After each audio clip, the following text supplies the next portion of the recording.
La Magnesio Hornblende, souvent appelée Magnesio Hornblende en minéralogie. Nom et contexte historique.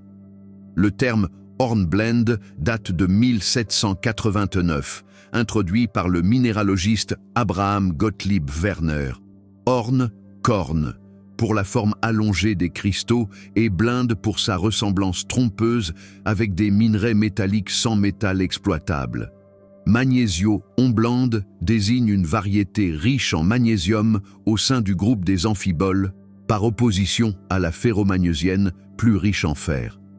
Commercialement, ce n'est pas une pierre précieuse classique. Elle est connue surtout des collectionneurs et parfois taillée pour des pièces opaques ou semi-translucides. Caractéristiques cristallographiques. Groupe minéral, amphibole, inosilicates double chaîne dans le sous-groupe calcique. Formule chimique, approximativement Ca2, Mg4-Al, Si7-Al, O22, OH2, où le magnésium domine par rapport au fer.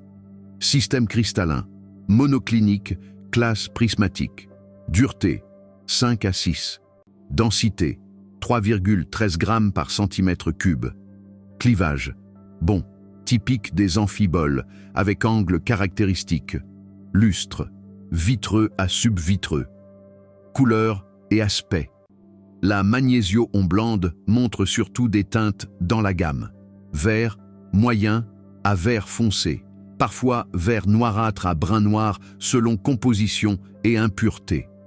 Elle n'est pas réputée comme pierre précieuse transparente, mais des spécimens d'amphiboles, bien formés ou finement taillés, peuvent intéresser collectionneurs et amateurs de minéraux.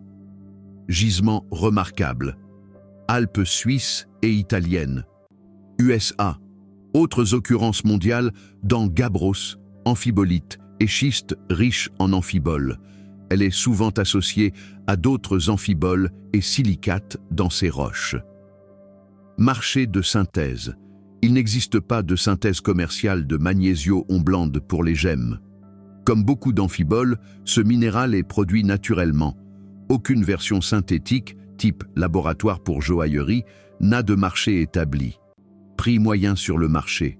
Spécimens minéraux bruts attractifs. Collection.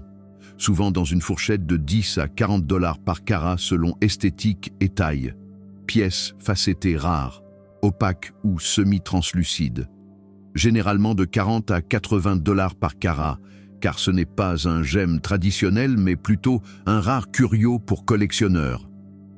Ces fourchettes sont des moyennes indicatives du marché, non des prix de vente spécifiques. L'intérêt dépend beaucoup de la qualité visuelle, de la taille et de la coupe.